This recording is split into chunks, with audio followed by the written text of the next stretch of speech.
Alright, so welcome back you all. This is the last video of our tutorial. So this is part 7. I wanted to bring you in. We are already in the mixing process. This is the flood coat that's going to go over that pretty guy. Tom, go ahead and show them a little glimpse of it. There you go. So that was from yesterday. Everything is dry to the touch just like it should be, but a couple things. I brought you in a little early before we go to pour it out. If you need help with this part of it, the mixing process, all that stuff, it's right there on the tutorial, so be sure and check that out. I brought you in early, so I had a couple of minutes before I dumped this out to tell you. We ran out of PVC. Remember I told you, this ain't going to kill your project using this. It's just a piece of wood. So if you look down in here, the clarity is great. You can see the ACE logo. You can see all the words and what it says. There's a boatload of bubbles in here. Now, if you look back on the first tutorial, second one, whatever it was, we still had a boatload of bubbles. So there might be a few more in here. It's no big deal. We'll take care of them. We just ran out of PVC. In our opinion, PVC is much better. It puts out zero. You're not adding really anything. Try not to use a wooden stick unless you have to. If you do, it's no big deal. A few more bubbles to the thousands and millions that are already in there is not going to make or break you. As long as you get all those bubbles out with isopropyl, try not to torch unless you absolutely have to. And highly do not recommend to torch anything with a white base coat. It will usually not burn right there in front of your face, but a couple of days later, it will start to turn yellow, no matter the quality of your resin. So a lot of that stems back into when you're using a torch, make sure to stay about 8 inches away and kind of at a fast pace. It's just for the surface, that's it. If you do your isopropyl correctly, you can even do it a couple of different times. You'll never have no problem where you need a torch. So I wanted to bring in, though, now that we've talked about all that, we are right here getting ready to pour this out. And if you remember correctly, I told you in one of the other videos in the tutorial, I told you we stopped at about 76 degrees to add the pigment, give us enough time to add it, mix it thoroughly, and get us all the way up to between 82 and 85 degrees. That is your target to pour this out. And I wanted to show you, just so you know, I wasn't cheating. Here you go. Come here and look. We are at 82, 0.4, 0.5, 0.6, 0.7. So now it's starting to really generate some heat. So that gives me enough time to walk over here. And just like last time, we're going to start. And as you can see, all that vein work, this is what we're going to cover up, and it's going to really put a really cool thick coating right over the top of all this hard work that we've already done. So the reason with that temperature, it just allows it to flow a whole lot easier. If it's too low on the temperature, you're not going to get that sucker to flow out like you want. And the whole part of resin is you're going to waste some. You're going to waste a lot more if you short yourself. We're not going to have any problem covering.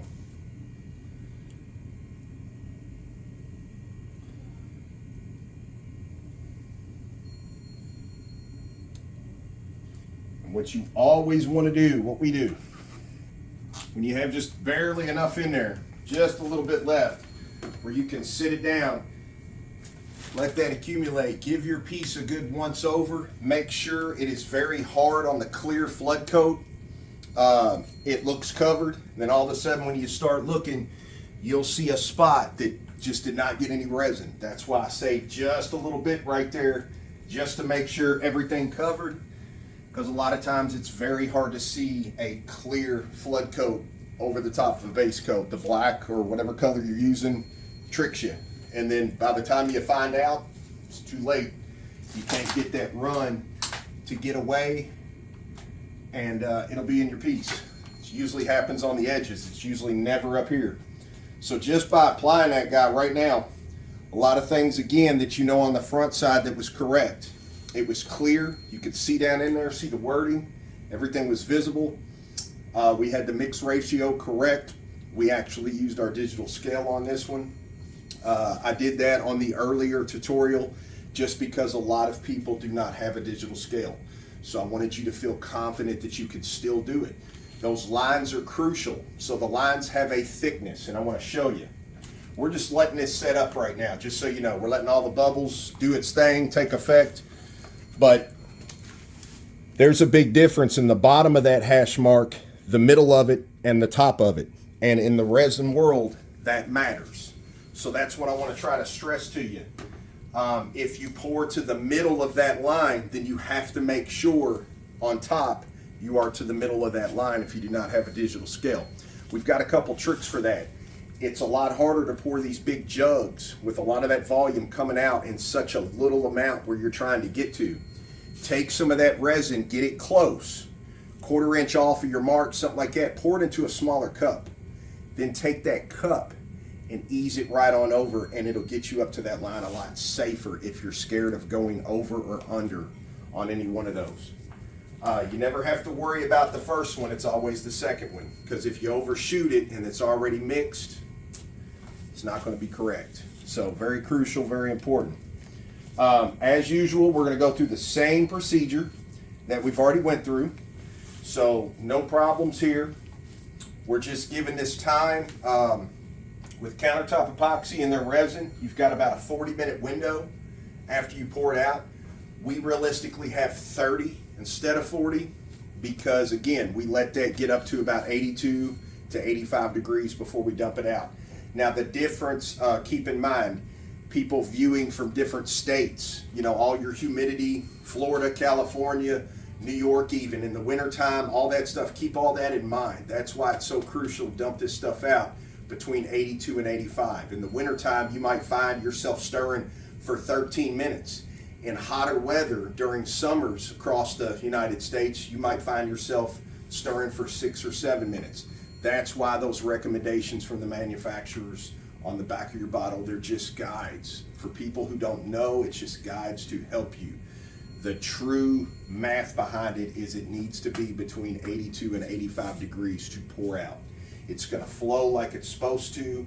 It's going to thin itself down because it's a little warmer, but it's going to travel much quicker and cover.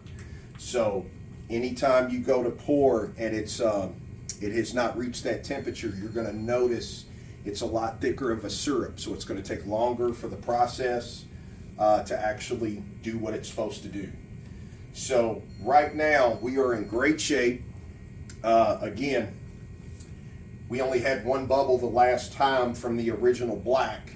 We dealt with it, it actually stayed away. So just like last time, we're gonna run through these drips. We're nowhere close to needing to scrape these off, but again, babysitting time.